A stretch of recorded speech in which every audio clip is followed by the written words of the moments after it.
Good evening, everyone. How are you doing today? This is Carpo. It's a fine evening here in Portland, and hello, Kitty. The sun's just gone down, and oh, this is Tigress. She's our fluffy kitty.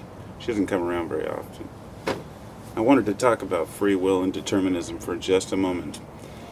Funny because most of my videos are so long, but this one probably won't be because there's not a lot I can say about it.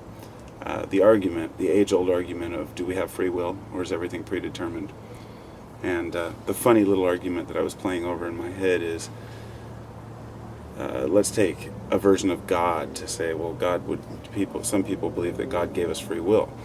And so the thought becomes, does God know everything? And the answer is usually yes. If God knows everything, then does he know what I'm going to do next? Yes.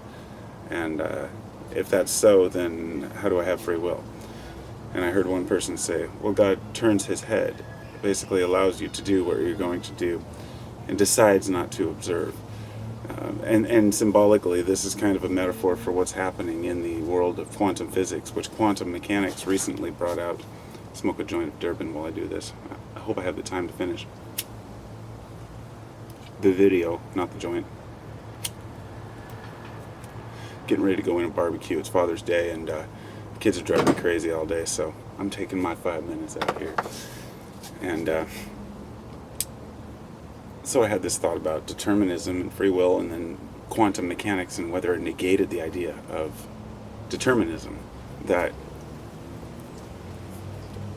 quantum mechanics in the double slit experiment basically shows that nothing is predetermined. The idea of Schrodinger's cat, that you don't know until you look inside the box. There's a lot of scientific ideas that explain this well.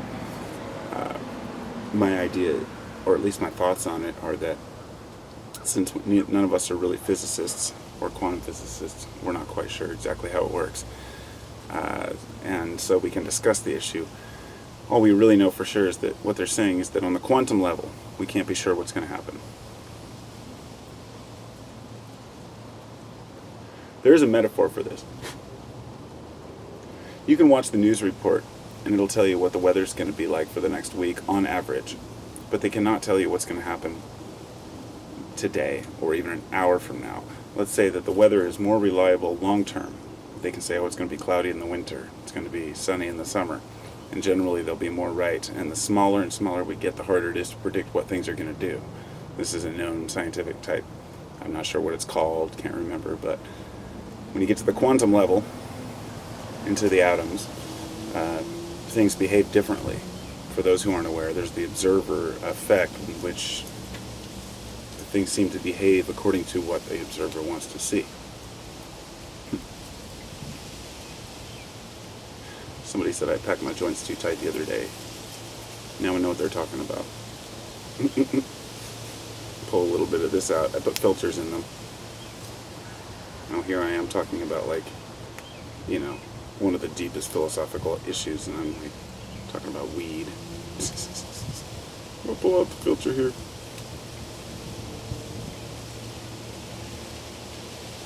Cannabis helps me ponder. It's like my tobacco pipe. When you see the old men with their pipes, I'm like, man, I just smoke a joint. So the question remains, what can we know for sure? And I think, therefore I am, Descartes, because we only know for sure that we're here at the moment, and we only exist because we know that we're thinking.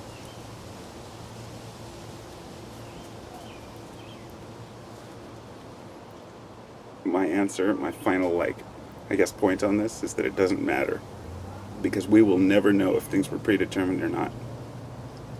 One of the oldest circular discussions is about prophecy. And a person will say, hey, look, this prophecy was destined to happen. It says it right here. But until it happens, usually the prophecy isn't declared.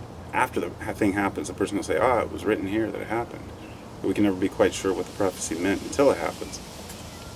My belief is that a lot of prophecy has been fulfilled because people want it to happen, or because of the intention of people willing it to happen. I'm talking about small prophecies, or even predictions. But the reason why that's important is because predictions and prophecy, if it's true, it lends credibility to the idea that there is some sort of a predetermined path that we have, and that if we're aware of that prophecy, we can change it. And then this big question comes up of, okay, if we know something's going to happen, say, well, I know that there's going to be, a major devastating event, my neighbor's house is going to blow up or something, or a plane's going to crash into it, and I go over there and I save them from it, I'm like, yeah, I predicted it. You could say, well, I stopped, I stopped nature from happening, or I changed the path or the course of history, but you didn't, because the history is what it is. You didn't change anything, because you can never know for sure if that would have happened anyway. That's what I mean about a circular discussion. It just goes nowhere. So I don't know. What would you like to believe? That you are predetermined to live a certain way your entire life? That, let's say, whatever you want to call it, God knows exactly what you're supposed to do, what you're supposed to be like, act like. I wanted to bring in this idea of there was a thing called genetic determinism, and it's gone way out of style. It was the idea that people have been using to suppress people for as long as humans have been alive. In the past, they called it bloodlines, and they used it with the royal families. And they proposed this up until recent times, that some people are genetically superior. That some people, like the idea is that women are born to be working in the house, that they're genetically set that way, that blacks are born to be slaves. This type of thing that people were using to justify things they've done in the past, heinous crimes. Basically saying that someone's genetically inferior merely because of their lineage. And they've proven that to be incorrect now, that there are certain genetic traits like disease and whatnot, and variations, but a person's a person.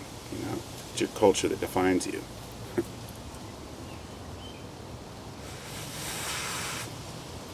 That's unfortunate, because our culture shouldn't define us. We should define our culture.